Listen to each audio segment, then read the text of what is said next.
And we are live. Good day, everybody. It is Midday Passion here on your favorite channel here with us, your favorite people. I'm Ray Ciafardini, Rhino Marketing Concepts and rhinomarketingconcepts.com. Coming to you today with my two co-hosts, Cate Saxton. Hello. Hey, everybody. And Diana Gartland Jones. Hello. All right. Now, what is Midday Passion? Well, this is something we started about a month or so ago to come to you, the people that are home during the day. We wanted to hit a different type of market because we know that there's people out there that are just sitting around watching the boob tube, eating Cheetos on the couch, trying to figure out how they're going to make a buck. And we're here to tell you that your passions can do that for you. Now, we're able to do this in the middle of the day because we don't go to a job. We work online. And that's the beauty behind what we do, and we wanted to pass that along to you. So this is an hour of fun talk and enlightenment for all, where we discuss different topics. And you get it from a different perspective on each of us. I am a twice divorced father of two grown boys. Spent 19 years in the radio advertising business, selling radio airtime. Also, been a suicide attempt survivor.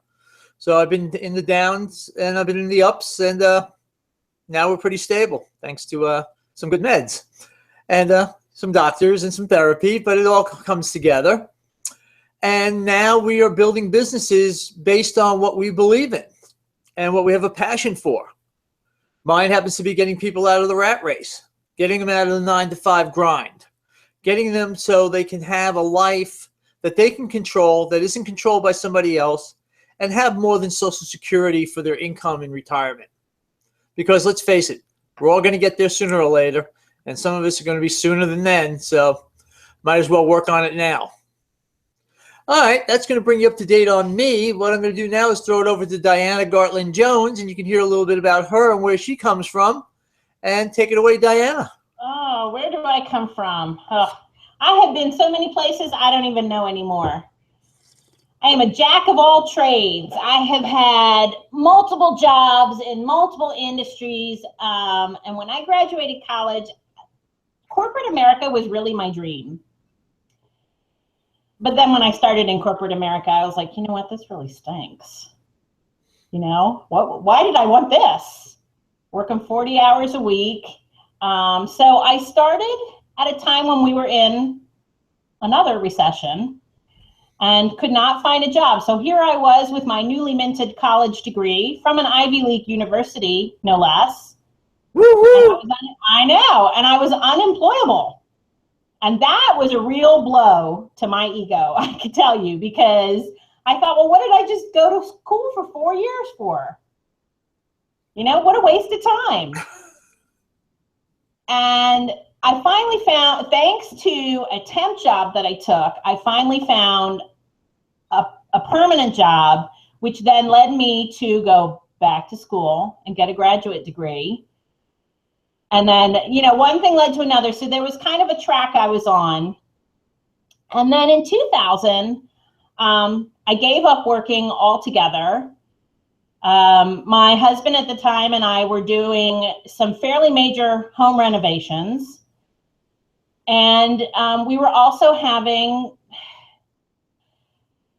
I don't know if I would call it a personal crisis. His sister was dying. She was dying. And it was imminent, and there was a lot of stuff going on, and I gave up work. And I didn't work for a while. It was about 4 or 5 years, and the reason what that did was that started us on a path where that was the beginning of our marriage falling apart. For so many reasons, but I also kind of believe that if I had not left my job and kept a separate identity, perhaps we would have fared better. But there were a lot of reasons that contributed to it. So here I was, divorced, unemployed, unmarried, I wanted children. I had no children. And I was getting close to the age where it would be an issue. And it was a problem. It was a turning point in my life. And I started working for my father. And I really got my first taste of a job. And it was a job for me. Even though I was a partner, I was the minor shareholder. I mean, he was the boss. There was no question about it. But I really got my first taste of what it would be like to work for myself and have some freedom, because we just came and went as we pleased. You know, there was some travel involved and there were some commitments involved, but for the most part, we did what we wanted when we wanted. And, you know, for example, a lot of our accounts renewed July 1st because we did big group insurance type of stuff. And once those all renewed, we could take the rest of the summer off. Now, I would usually go in the office to make sure the phones were answered, but I mean, I was doing things like, you know, taking 3-hour lunches and forwarding to my cell phone or staying home with my kids, because at that point I was, you know, remarried and had kids of my own. And it was really nice. And when that all fell apart, I tried to recreate that for myself, because our business did go under. That is a whole different story that I really don't feel like getting into today, but I will tell it at some future point. I've told it a few times, but I don't feel like talking about it today. And when that all fell apart, I tried to recreate that for myself, that lifestyle freedom, because here I was with my own young family, and I'm remarried, and I had gotten used to basically doing what I wanted and having the means to do what I wanted when I wanted. And I'm not talking about driving Lamborghinis or, you know, traveling to the Far East for extended vacations. I'm talking about raising a family without having to worry about putting groceries on the table. You know, when your kid wants to join band, you don't think, crap, how am I going to afford a trumpet? Even with a payment plan. I mean, you know, these were very real issues for us when everything fell apart, because when the family business went under, basically, you know, it bankrupted the entire family, because we tried to save the business financially and rolled our own personal savings in, not realizing there were other factors at play. So here we are left with no business, no income. And I didn't like it. I didn't want to go work for someone else. I actually didn't even feel qualified to go work for someone else, because I hadn't been conventionally employed for, at that point, 10 years. I had either not worked or I worked for my father and did what I wanted.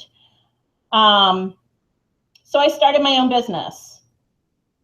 And while that was a great learning experience, I actually created the opposite of what I wanted, because I thought it was a good idea to open a retail location. And my dream was actually to have employees and to have time off.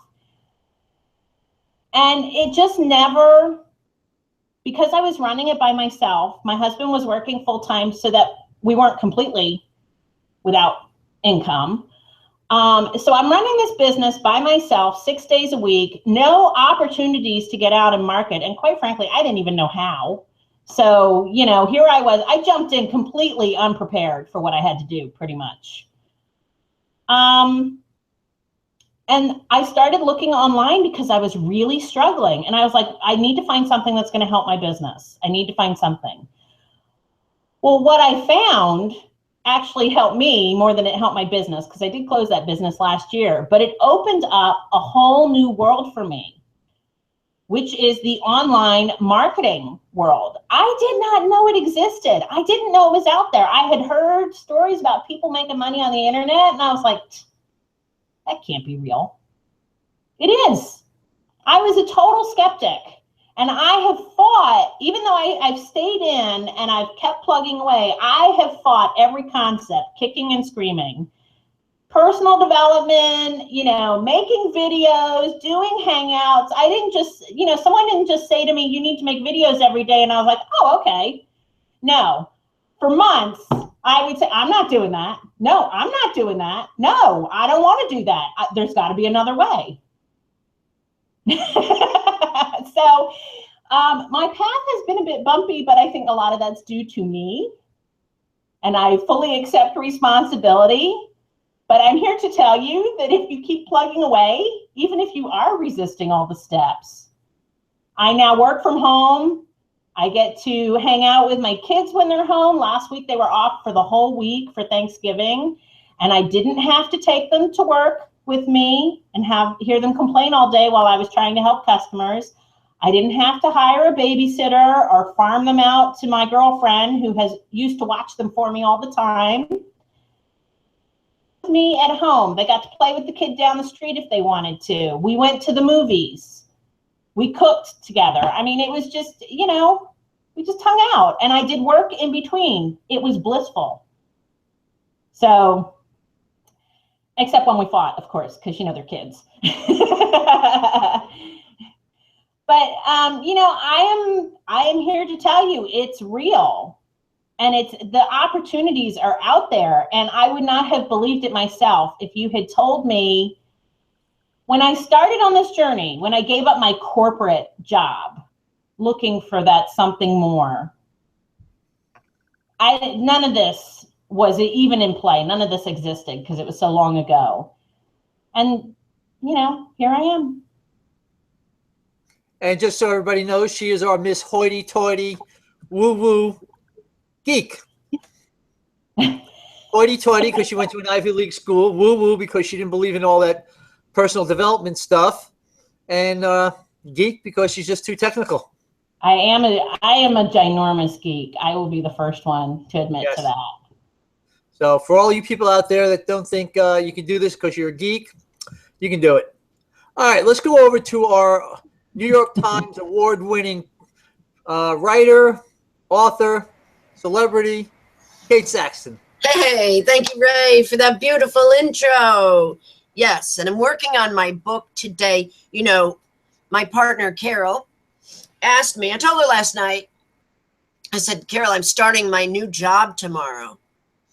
And she's like, she ignored me at first. And then later she's like, what is this new job? What are you doing? And I said, no. You didn't ask me then. You kind of blew it. So no. You'll figure it out, though. You'll figure it out. So if she's watching, here's your opportunity to figure it out, Carol.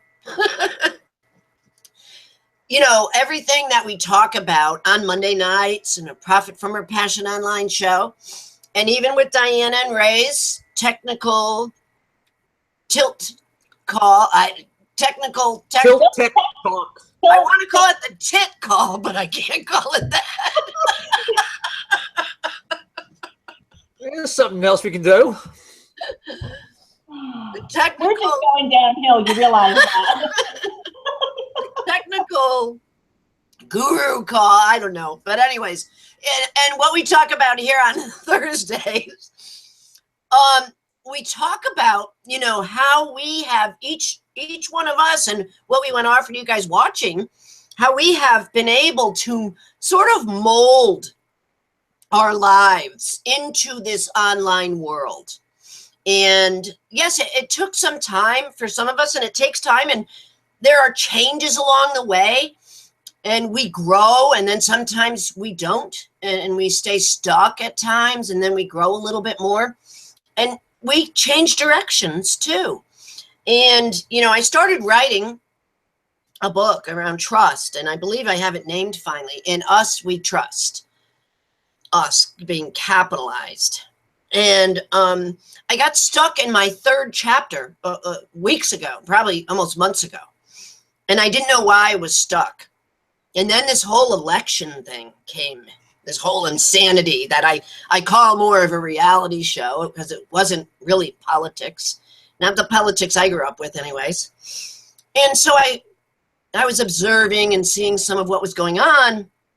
And I was like, oh my God, this is changing my book because I'm talking about trust and how important trust is. Yet we have a politician or a campaign speaking lies. I mean, outright just lie after lie after lie. And I just posted this on my wall today. Hitler once said, if you tell a lie often enough, the people will believe it. And it's scary when you hear, you know, people who have big podiums and big microphones, bigger than mine, big microphones, who are lying. So it made me change, and now I've gotten into the 5th chapter. And so it got me unstuck, but it forced me to change the way I was talking about trust. And then it forced me to change the way I was talking about me. And then I'm like, whoa, this is like big stuff going on here. One thing I noticed, and I'm only going to say his name once because I don't like to even say it, but one thing Donald Trump did, he said, when I am president, all the time, Hillary said, if you elect me president. There was a when and there was an if. And the when won. The living as though you're already at your goal. Living as though you're there, talking it, owning it, speaking it, feeling it, knowing it. That guy knew it, and I knew it. You know, a few weeks before the campaign, I was like, oh my God, he's living it, he's living it, he is it. Oh, even though all the polls were saying opposite. But what it did for me, back to me again, and hopefully you guys can get a sense of where I'm going here, because it was in Ray's intro too, that Ray said, Cate is a New York Times bestseller, celebrity person, you know. And we were on a training a few weeks ago, and this wonderful former psychotherapist, now business coach, said, after a little bit that I shared, she said, I want people to, and Ray picked up on it, and he's continuing. I appreciate that, Ray. I want people to call Cate, New York Times bestseller, because I said I was writing a book. And so now I am living it, breathing it. It's my new job, Carol. Hello. It's my new job. I don't know why I didn't own this like 3 weeks ago. So I'm going to be living it, breathing it. I've been meditating on it for months and months and months and months, like close to a year. That and being a public speaker who helps people. Here's just so you know, because this has to do with today's topic. When I meditate, I think about and say to myself, sometimes out loud, I am, because that's the statement you need to use. I am. And then whatever you wish to be. I am.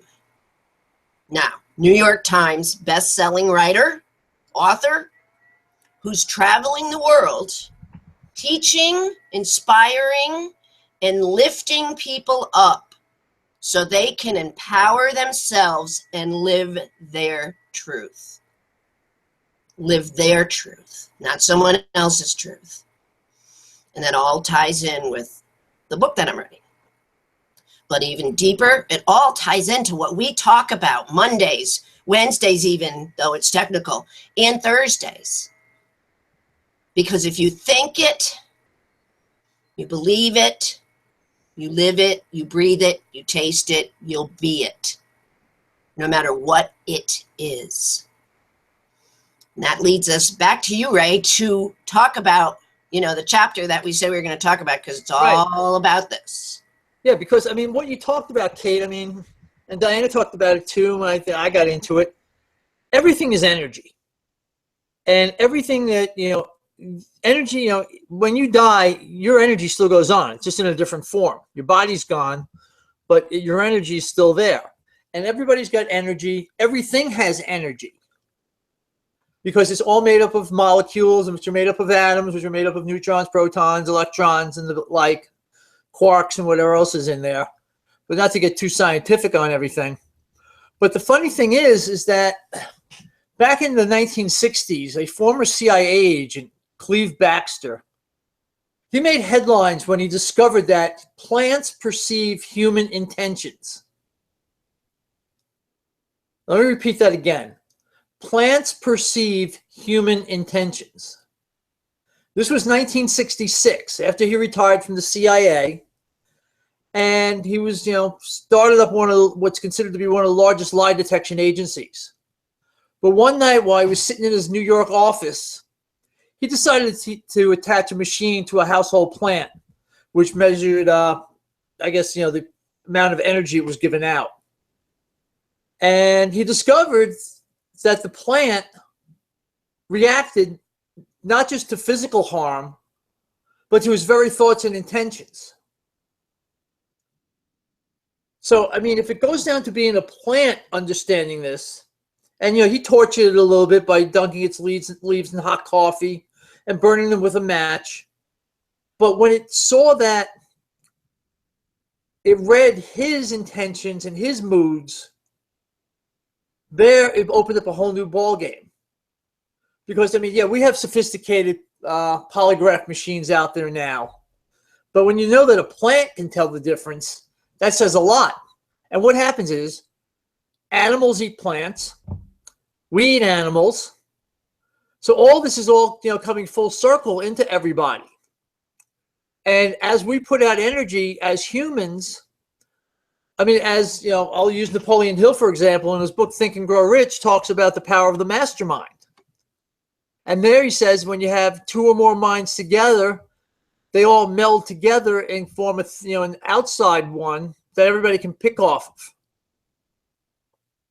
So I wanted to open up with that today and throw it out to my co-hosts and see what they have to say. Yeah, I've heard it said many times, and Bob Proctor, who's a big guru in personal development, talked about this a lot in his trainings and his YouTube videos. If you ever have a minute, shoot over to YouTube and watch some of his stuff. It's Bob Proctor. Really, really good stuff on mindset and this very topic. What it talked about in the book, E Squared, that we're reading, is just what Ray was talking about, that plants, and it's proven now. This guy was brilliant back in the 60s, early 60s, to do this and perceive such a thing. But that plants actually react to what he's thinking, and what he was saying. And they can detect anger, rage. There was also, it wasn't in our book, but this guy, I did look it up on my YouTube here. His name,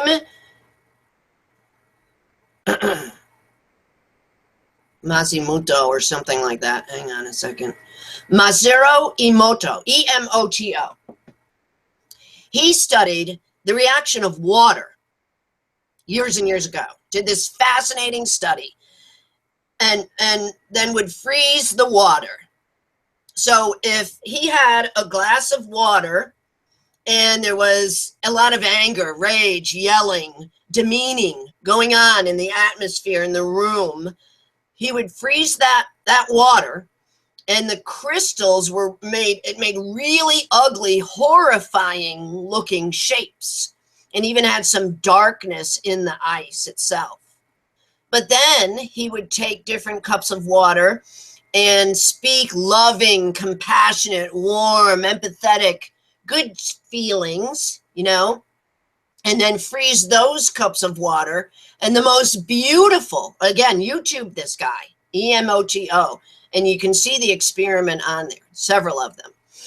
But then the crystals that were made from those beautiful emotions that were being spoken and felt, once they froze that water, the crystals were gorgeous, things of beauty, never to be replicated again.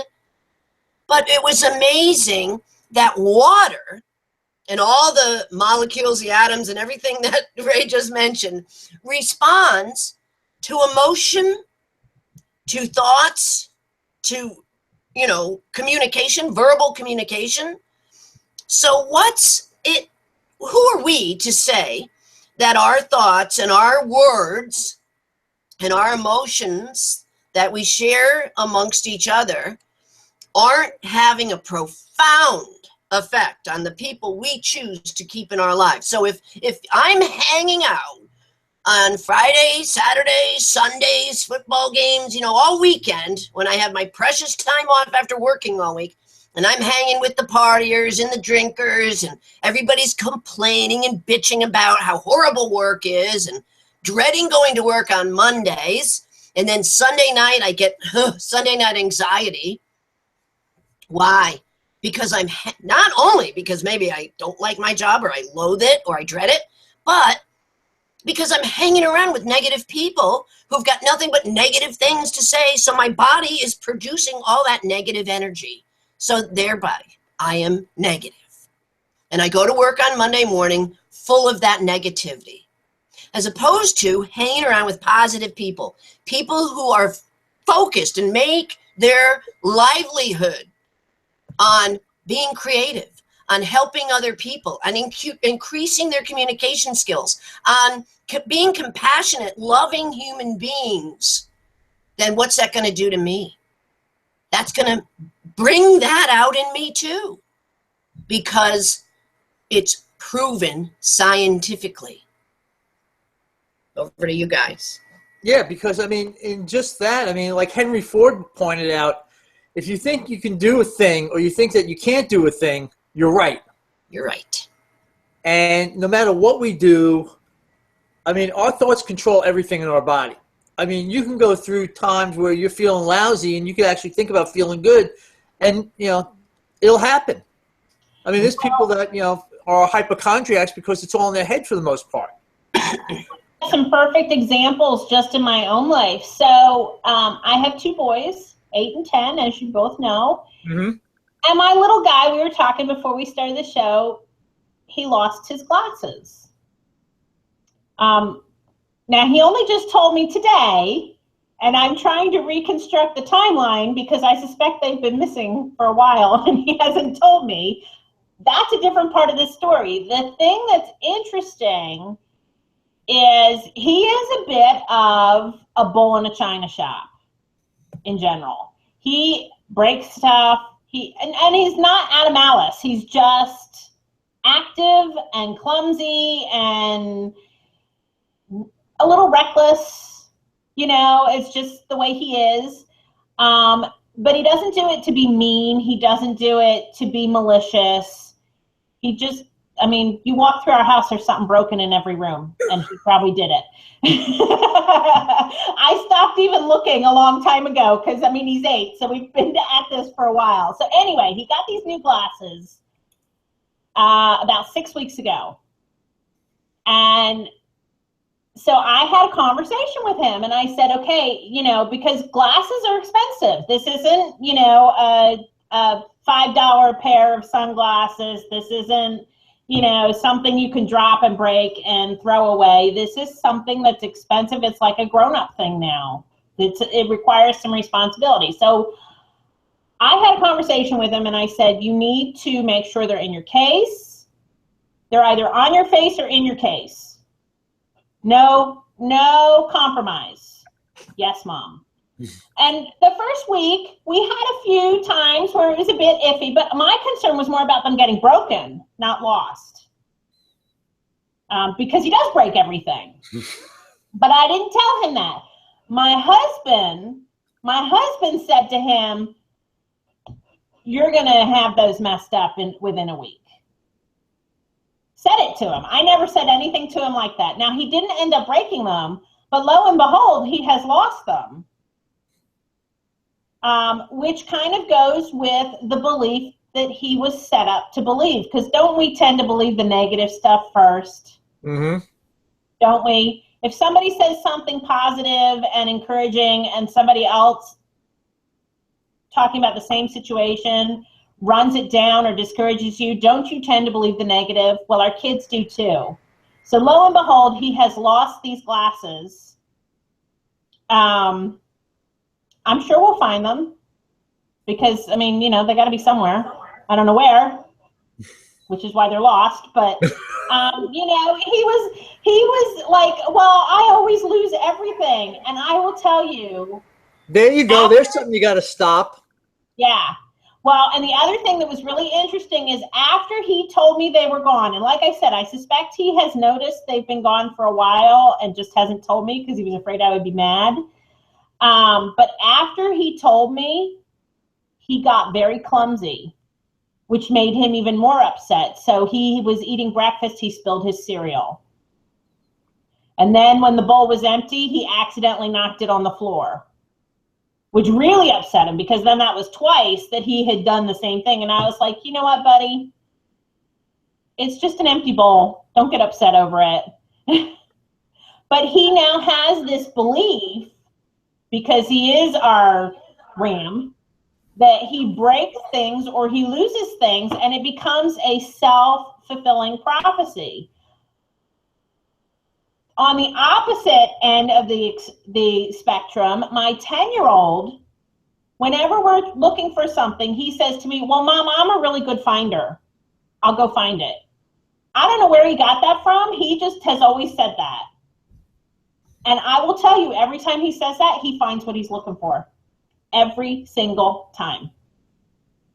Which then fulfills the prophecy. He is a good finder because he believes he's going to find it, and he does. Yeah. Two very, very different personalities and two very, very different ways of doing things. And get him on the job. Have him find the glasses. Yeah. Well, and poor Adam, he's trying to reconstruct, and he's like, well, they might be in here, so we looked. They might be in this bag, so we looked. Now he has the case. So wherever these glasses are, they are without the case, which is a concern in itself, because who knows if they've survived whatever they've been up to. Yeah. But the energy, like he believes that he loses stuff. He believes that he breaks stuff. Yeah. And so it happens. Gonna have to have him start to turn around that self-talk. Yeah. No? Well, and the thing that I've noticed, so we've got this little boy that comes to our house, and they're in the same class. And this little boy loves to run Adam down to lift himself up. He's a few months older, so he's gotten it into his head that he can boss him around. Well, I'm older. You have to do what I say. I'm like, dude, you're 3 months older. Give it a rest. But Adam says to me, well, he's older. I'm like, honey, I don't care. If he tells you to do something you don't want to do, just say, I don't want to do that. But he believes, because kids believe that stuff. Mm-hmm. They believe that when someone's a little bit older, well, of course they know what they're doing. Of course they know what they're talking about. He's older than me. 12 whole weeks. Yeah. 12 weeks. Yeah. Adam said to me once, my sister and I were talking to Adam, and Connor had just started first grade. So Adam was in kindergarten. And so my sister Kathy was asking him all these questions. And then, and he's giving her 5-year-old answers. And she said, well, how do you know that? Well, Connor told me. He's in first grade. He knows everything. Completely sincere. And that's how kids believe stuff. So you have to be really careful what they're saying.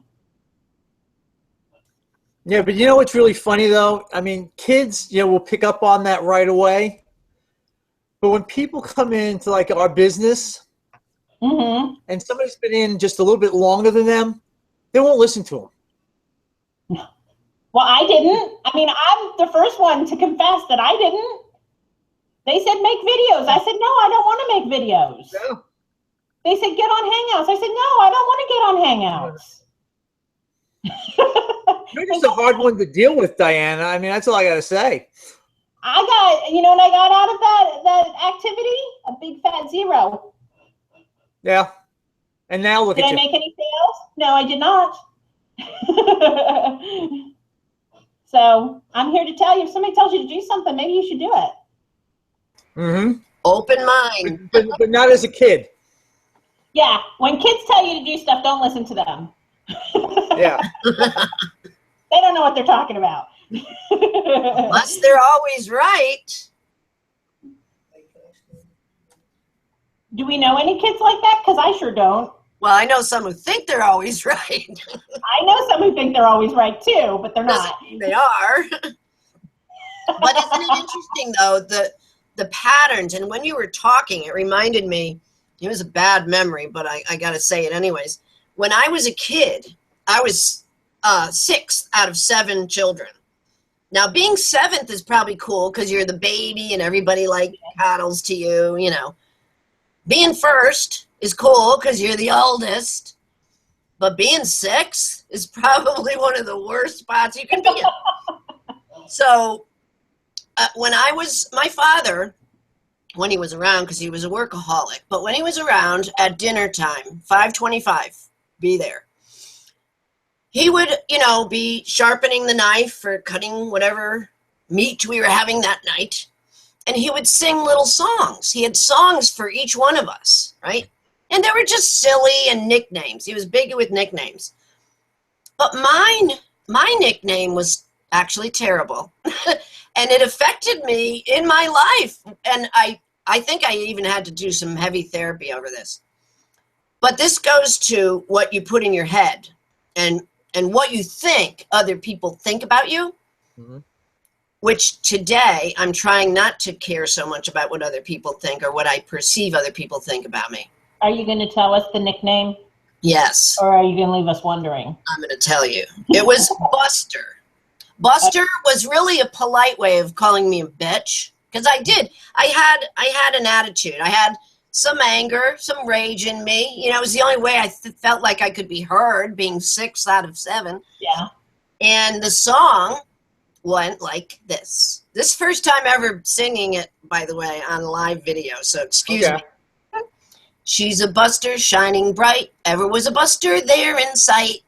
And he would say it again and again. She's a buster shining bright, ever was a buster there in sight.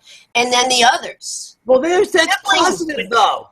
The siblings would tout up, huh? That's positive, though. She's a buster shining bright, ever was a buster there. Okay, so put the word bitch in there. She's a bitch shining bright, ever was a bitch there in sight. Because it was mostly sung around the times when I was having struggles with my rage, my anger.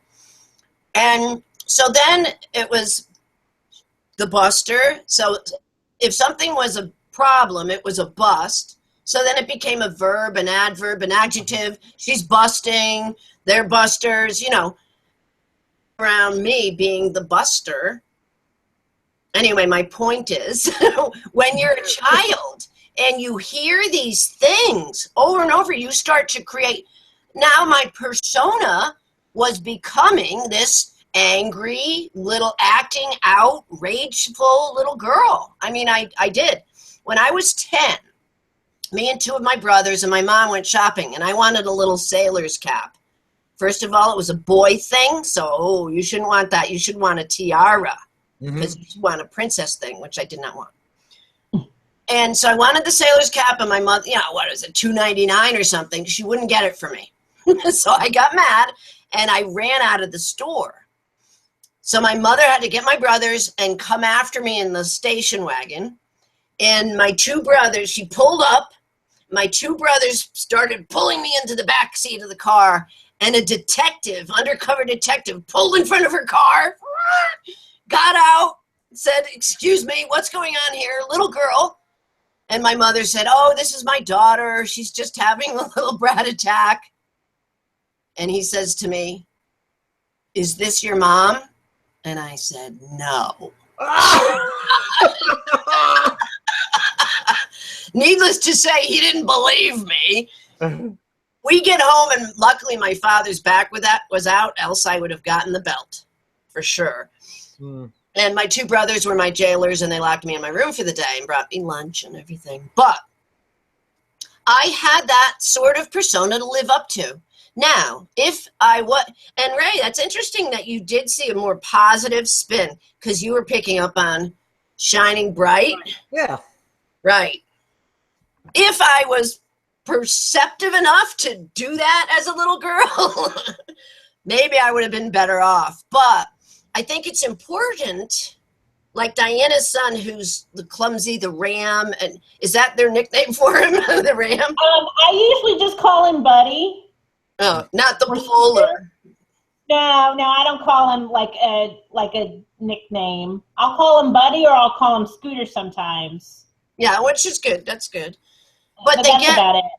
You know, they'll get that in their minds that I am clumsy. You know, I was angry. I was a rageful little girl. And I wasn't always, but when I didn't get my way, yeah, I would get angry and have little temper tantrums. But what kid doesn't, really, when you think about it? But later, as I grew up, I did wear that. I wore that, you know, almost like a badge of honor later on in my life, because that was ingrained. I mean, he sang these songs every night for 18 years to us. But so we are what we think we are. And then we have to turn some of those things around. Just like when Ray talks about worker bees, you're brought up with a way of thinking that you go to school, you know, high school, then you go to college, you even get your advanced degrees, and then you're supposed to go work for somebody. And no longer 30 years, but when I was a kid, that was it. You're going to work for somebody for 30 years, get the watch and the handshake, pension, Social Security, you're all set for retirement. So we have to help people change that way of thinking. And my thinking is the more we do these shows and the more people tune into these and hear these kinds of stories and what we're talking about, that not really by osmosis, but by real sort of a chemical happening, they'll start to have a shift in their ways of thinking. You know, by picking up on what we say, do, how we act. You know, somebody once said, oh, the internet will never replace like face-to-face psychotherapy because of the chemical reaction that goes on between patient and therapist or client and counselor. But I don't believe that. I do think that we evoke, we evoke emotion in people as they walk. What happens is, you know, we come on these hangouts and we have other things going on in our lives. So, you know, there's a lot of days that are really, really good, but there's also some days that are pretty horrible. Yep. You know, and let me tell you, I did not have a happy morning this morning for a couple of reasons. Nothing earth-shattering, but it was just stuff that caused me some anxiety and some stress. And but your hair looks good today. What's that? Your hair looks good today, though. Does it? Yeah. Good. I'm so glad. But I mean, I felt, you know, at 1:30, I'm getting ready for this, and I was like, oh, how am I going to put on a happy face? But as soon as we started talking, that energy that bad energy, that stress that I was feeling, because the problem was already solved, but the stress had stayed with me. You know, that stress I was feeling was released. So you absolutely can pull energy from online conversations, because I have also come onto these hangouts where I've been a little headachy. Maybe I'm a little overtired. Maybe I've overdone it on the computer stuff, because I always feel kind of yucky the next day, like a computer hangover, you know? And just interacting with people and projecting positive vibes changes the way I feel. Well, it's energy that's carrying over in through the computer. I mean, the camera's picking up your motion and feelings, and it's going right over the system out, you know, to the wherever, however it all gets out there, to the other side, and you're getting that feeling, and you're seeing the person. So it's not like reading a letter where you have to sort of interpret what they're trying to say. I mean, this is wide open. I mean, I get emotions from emails sometimes. You know, we've had a situation. I'll give you a little backstory. So these guys know, of course, but I'll give you, the rest of you, the audience, a little backstory. My father is serving a lengthy sentence in federal prison. And I visit him once a month. I am a daddy's girl. I absolutely adore him. And I have always felt that since he found himself in this situation, that he needs us, the people who love him, more than ever. Well, one of the things they do in the federal prison system, especially the level he's at, because he's at low security, is they have email. And so the thing that has always given me great comfort from the time that he went in was that I could send him something every day. And I would hear from him every day, even if it was just an, I'm okay. I don't have time to write, but I'm okay. Well, part of the verification for the email when you're in the federal system is your fingerprint. And my father is as old as dirt. He turned 75 in April, and the system is now having a problem reading his fingerprints. And he cannot get into his emails. And it was a problem. The last time I visited him, we talked about it. He was trying to resolve it on his end. You know, he's got to work within the system. And so that was a month ago. I got an email from him yesterday, because there are times when people are available to help him and they'll get him in the system. But for daily use, it's not so easy. I mean, he's the oldest guy in there, I think. So nobody else has this problem. But this has always been his way of communicating with everybody. It helps him cope.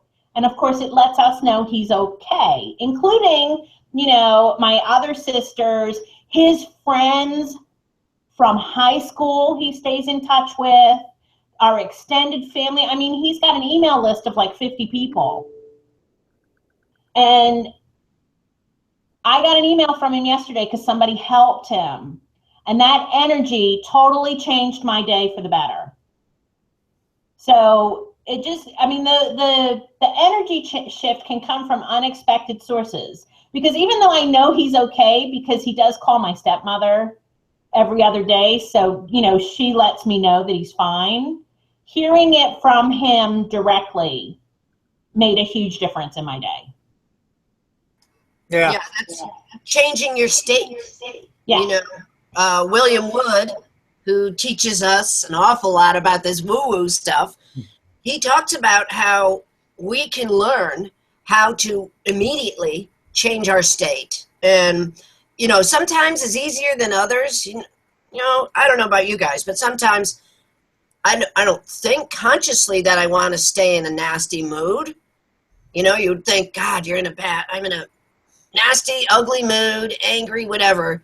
You'd think you want to get out of it, right? But I think sometimes I do want to sort of wallow in it and be sort of angry and swear a little bit, because I do know how to change my state pretty quickly, but sometimes I don't want to, which sounds weird. Sometimes that's a bad thing, though, to get into, where you don't know. want to, because you know I know you're it is. be there. I know, Ray. It's a bad thing. Oh. No, I'm not mocking you. It's true.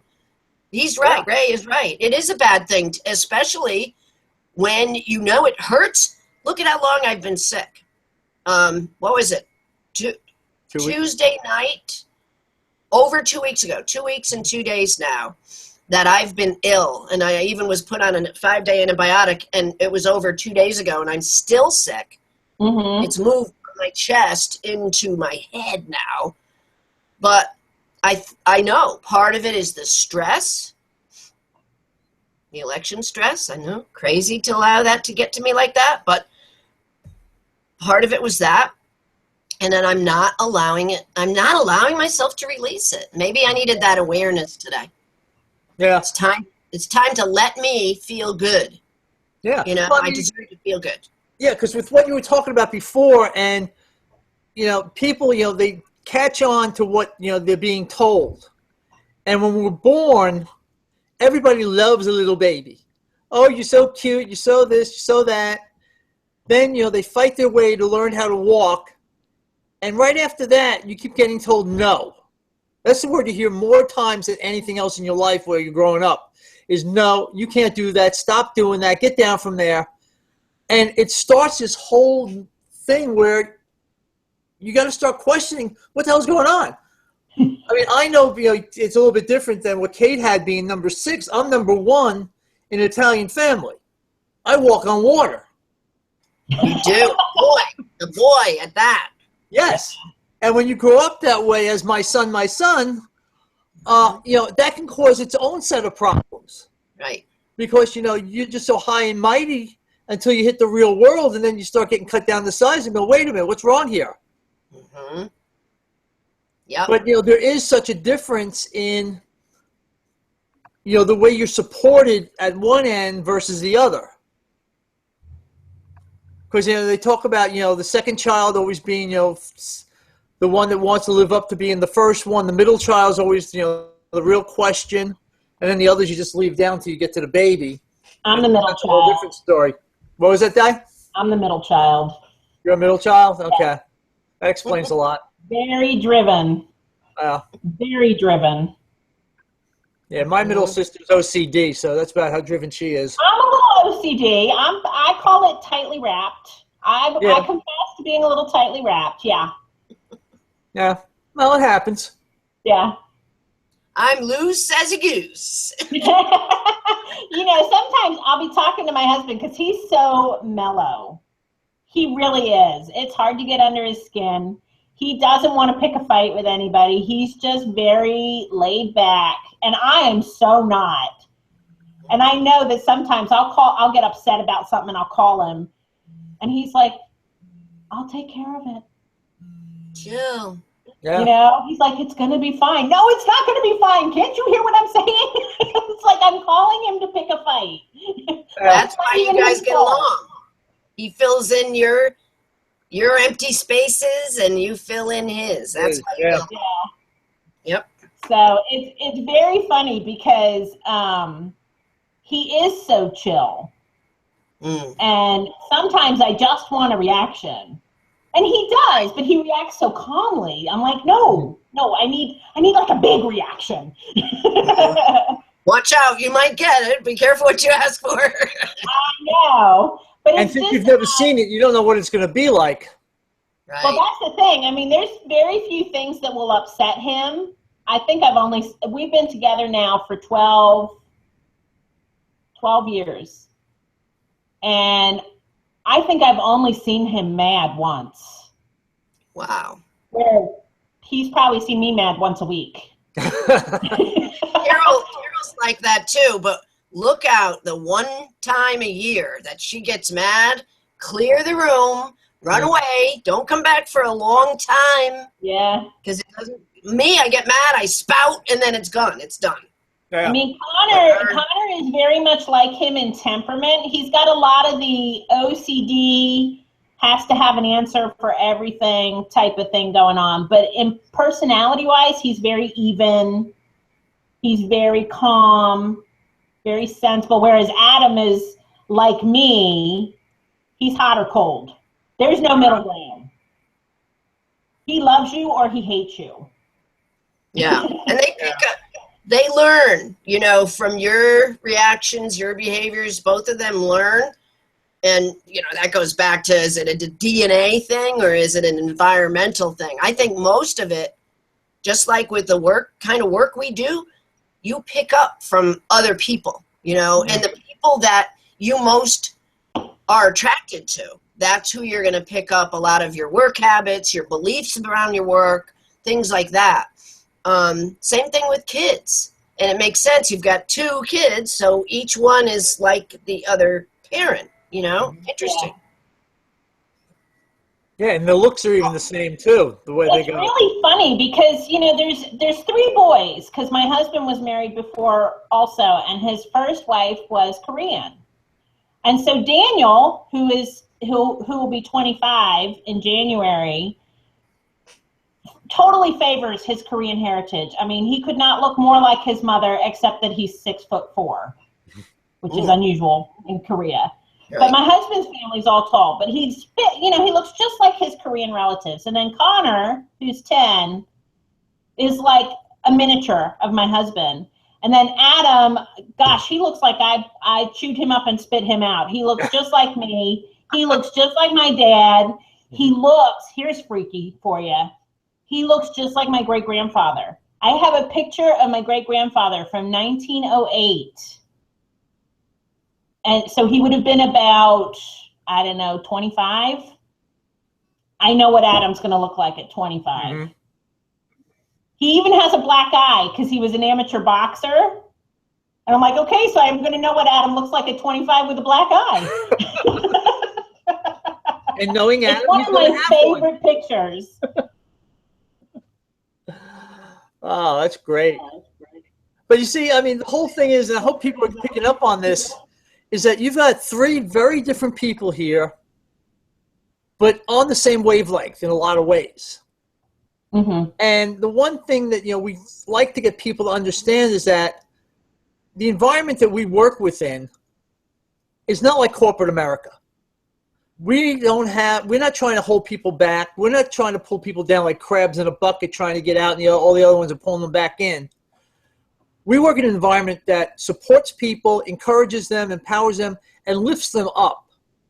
Because the people that have been doing this longer than us, that have had success before us, all want us to get to the same level. Because it's for everybody's good that happens. Unlike corporate America, where people are trying to climb over each other to get to the corner office, there's all kinds of backbiting going on, undercurrents about, who's doing what. And we don't put up with that. It's a very different mindset, as we've talked about today in different ways, that we want people to be who they are and get better. We don't want people to be held down and just stuck in there, because I know Monday mornings, a lot of people go walking into work with their heads down, a scowl on their face, shuffling their feet going, I can't stand being here. And they say Mondays suck. No, Mondays don't suck. It's your job. So just get used to that. But what we do, and with what you've heard from us already, is we do personal development. We do these, we mastermind. We get together with people to help us direct where we're going. I mean, Diana and I, like Cate said, we do a Wednesday night show on tech problems for people within our business. We talk about, how you can profit from your passion on our show Monday nights at 9, when the three of us get together again. Because if you take what you really enjoy doing, it's not like you're working. And you have so much experience in your life that you can take all these things that you've been through, tell other people about them, and you'll find the people that are attracted to you because either you've gone through the same thing that they're going through and they're learning from you, or they've got something that they just connect with you on because of the way you are. I mean, there's going to be people that are going to relate to Cate before they relate to me or Diana, and all the way around. And that's what we're looking for here today, is to give you an opportunity to take a look inside of what we do, which is our passion, come to you in the middle of the day when most people aren't even thinking about it, because we can, and hopefully get you out of a situation that you're in that you don't like, where we can show you the way to get to another level.